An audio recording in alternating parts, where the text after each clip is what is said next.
Hi, it's Jason from Fraser Valley Rose Farm. I'm here in my propagation greenhouse with young roses of all sorts, here on the table beside me, down on the floor behind me. And one thing you might notice is a lack of color.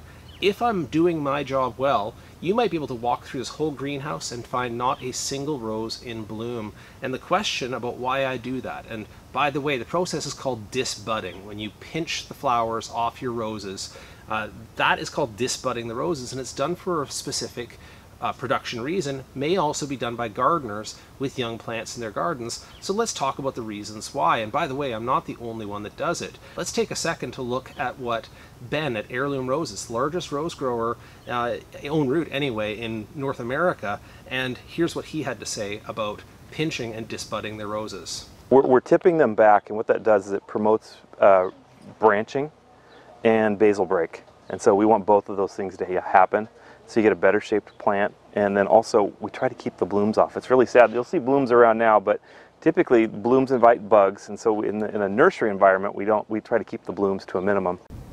Now, before I make my recommendations to the home grower about whether you should disbud your young roses, let me give you a visual demonstration of that issue of whether pinching helps a plant. And so if you look at this one here, it's gotten the idea in its head that it actually wants to go ahead and flower.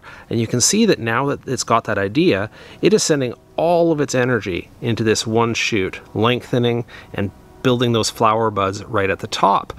Not a bad looking plant. But then look at this one here, same batch, same plant, same variety, and it has been pinched religiously enough that it does not have any developing flower buds on it. And have a look at how many new shoots, how much branching there is at the base there. So can you guess which of these two roses I would prefer to have for sale for next year for my customers? How about the idea that flower buds and open flowers become a magnet for pests in your greenhouse or in your young plants? And have a look at the emerging bud on this rose to show that it actually does become a real focal point for the aphids as they come into the garden, both buds and new shoots, but eliminating the buds can be helpful that way. Of course, we always get to see the thrips pushing into the open flowers of roses, and then as the roses hit the end of their lifespan, these pink dots you see on the back end of the petals is a sign that botrytis rot is starting to move in, and that rot, of course, can stay with it even after the flower drops its petals and are on the floor of the greenhouse, creating a sanitation problem.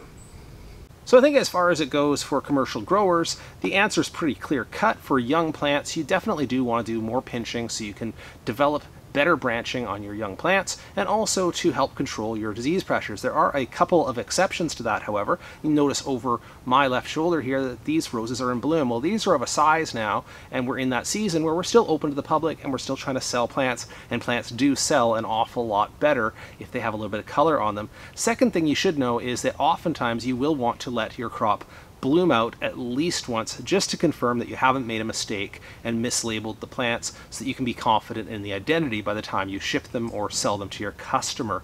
Now, as for you, the home grower, let's talk about what will be the advantage to you. And often, this is often a piece of advice given, is disbud your young roses in their first year, and it's for all the same reasons. If you can develop better branching on your young plants and try to exclude some pests while they're young and still vulnerable, that's probably a good thing. Now, I'm going to take a more easygoing attitude towards that and say it's your call. I mean, oftentimes the reason you put these roses into your garden is because you want to enjoy the flowers. You're the end consumer. So in that purpose, you know, having them flower a few times during the season is great.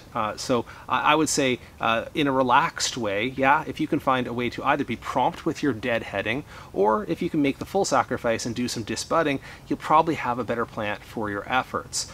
And one final quick note on timing is that now we're in late September here, and I am expecting a reasonably severe winter. So in the landscape anyway, there's no question of disbudding or deadheading. I leave the roses on the plant to mature and put on hips and ripen out and firm up their wood in preparation for the winter.